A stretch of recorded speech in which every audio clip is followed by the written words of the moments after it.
అరుణమ్మ వంటలు. హాయ్ అండి. ఈ వీడియోలో చికెన్ పికిల్ ఎలా తయారు చేయాలో మీకు చూపించబోతున్నానండి.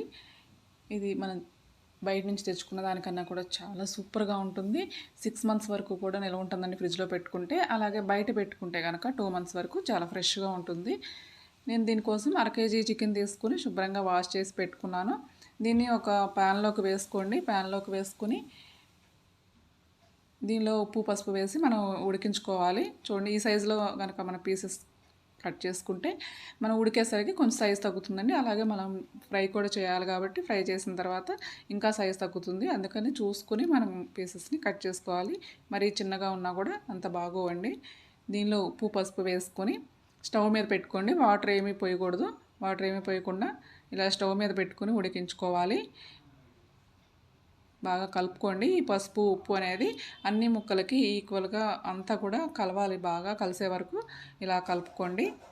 మీకు కనుక ఈ వీడియో నచ్చితే లైక్ చేయండి, షేర్ చేయండి, సబ్స్క్రైబ్ చేసుకోండి. పక్కనున్న బెల్ మీద ప్రెస్ చేయండి. అలా ప్రెస్ చేస్తే నేను వీడియో పోస్ట్ చేయగానే మీకు వెంటనే వీడియో నోటిఫికేషన్ వస్తుంది. మీరు వెంటనే వీడియోని చూడొచ్చండి.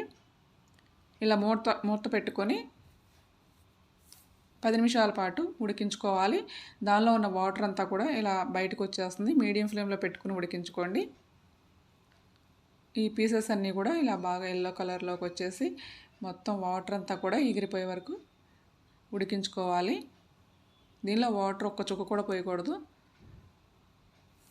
చూడండి, ఇలా వాటర్ అంతా బాగా బయటకు వచ్చేసి మొత్తం ఎగిరిపోయే వరకు ఉడికించుకోండి. వాటర్ అంతా ఎగిరిపోయిన తర్వాత పక్కన పెట్టుకొని ఒక చిన్న ప్యాన్ లాంటిది తీసుకుని దానిలోకి ఒక స్పూను ధనియాలు, ఒక స్పూన్ మెంతులు, అలాగే 1/2 స్పూన్ ఆవాలు, 1/2 స్పూన్ జీలకర్ర తీసుకొని వీటిని డ్రై రోస్ట్ చేసుకోండి. మీడియం ఫ్లేమ్లో పెట్టుకుని డ్రై రోస్ట్ చేసుకోవాలి. చూడండి, అంత డ్రై రోస్ట్ అయిపోయింది కదా. వాటిని పక్కన పెట్టేసుకోండి. అవి చల్లారే వరకు పక్కన ఉంచుకోవాలి. సేమ్ కడాయిలో కొంచెం ఆయిల్ పోసుకోండి.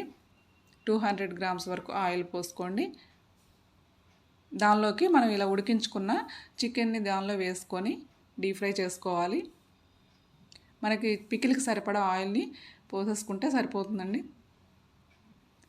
దీనిలో ఇలా వేసుకొని మీడియం ఫ్లేమ్లో పెట్టుకొని గోల్డెన్ బ్రౌన్ కలర్ వచ్చే వరకు బాగా వేయించుకోవాలి. లోపల మనకి తేమ అనేది ఏమీ లేకుండా, వాటర్ ఏమి లేకుండా ముక్కంతా కూడా కొంచెం గట్టిగా అయ్యే వరకు వేయించుకోండి. ఇలా మనం ఉడికించుకుని వేయించుకోవడం వల్ల లోపల మనకి మెత్తగా ఉంటుంది. అలాగే వాటర్ అంతా కూడా ఎగిరిపోయే వరకు ఉడికించుకున్నాం కాబట్టి ఎక్కువ వాటర్ ఉండదు. మనం ఆయిల్లో వేసి వేయించుకున్నప్పుడు త్వరగా వేగుతాయి. చూడండి, ఇలా కలర్ అంతా కూడా ఇలా రెడ్ కలర్ వచ్చే వరకు వేయించుకోండి. దానిలోకి టేస్ట్కి సరిపడా సాల్ట్ని యాడ్ చేసుకోండి. అలాగే ఒక 4 స్పూన్లు కాశ్మీర్ రెడ్ చిల్లీ పౌడర్ని వేసుకోండి. అది పికిల్స్కి చాలా బాగుంటుందండి. అది వేసుకుంటే మనం ఇందాక వేయించి పెట్టుకున్న ధనియాలు, మెంతులు, జీలకర్ర, ఆవాల పౌడర్ని వేసుకోవాలి. అలాగే కొంచెం పసుపు కూడా యాడ్ చేసుకోండి. ఇవన్నీ కూడా బాగా కలిసే వరకు కలుపుకోవాలి. కాశ్మీర్ రెడ్ చిల్లీ పౌడర్ వేసుకుంటే మనకి పికిల్ అనేది చాలా మంచి కలర్ వస్తుంది. అలాగే టేస్ట్ కూడా చాలా బాగుంటుంది. పికిల్స్కి చాలా బెస్ట్ అనమాట ఇది వేసుకుంటే. మీకు కొంచెం కారం ఎక్కువగా కావాలనుకున్నప్పుడు కాశ్మీర్ రెడ్ చిల్లీ పౌడర్ సగం వేసుకొని సగం మామూలు రెడ్ చిల్లీ పౌడర్ వేసుకోండి. నేను కాశ్మీర్ రెడ్ చిల్లీ పౌడర్ వేసాను ఇందాక. ఇప్పుడు 2 స్పూన్లు నార్మల్ రెడ్ చిల్లీ పౌడర్ కూడా వేసాను. ఇవన్నీ కూడా బాగా కలుపుకోవాలండి. Normal red chilli powder 2 spoons వేసాను.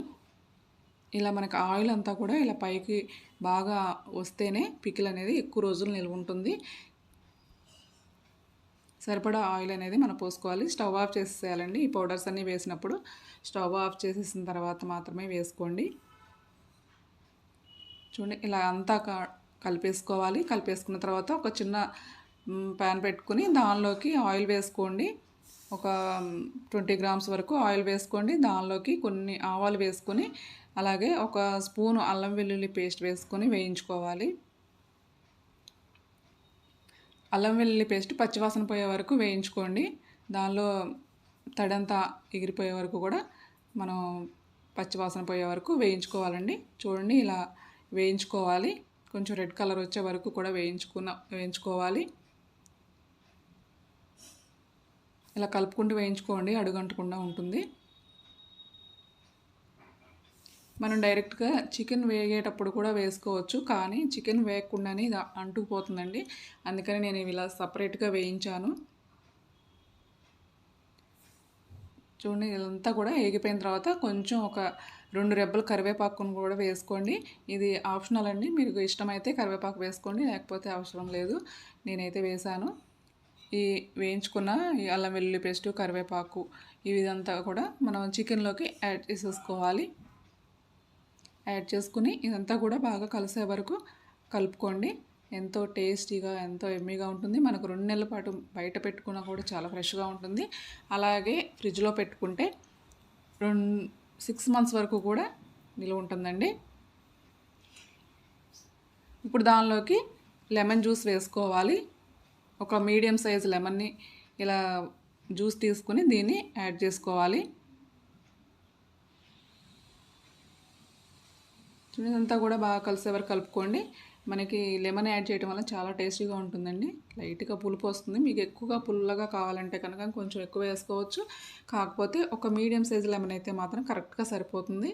ఎక్కువ పుల్లగా లేకుండా, అలాగే చప్పగా లేకుండా కరెక్ట్గా ఉంటుందండి. ఎంతో టేస్టీగా ఉండి చికెన్ పికిల్ రెడీ అయిపోయింది. మీరు కూడా ట్రై చేయండి.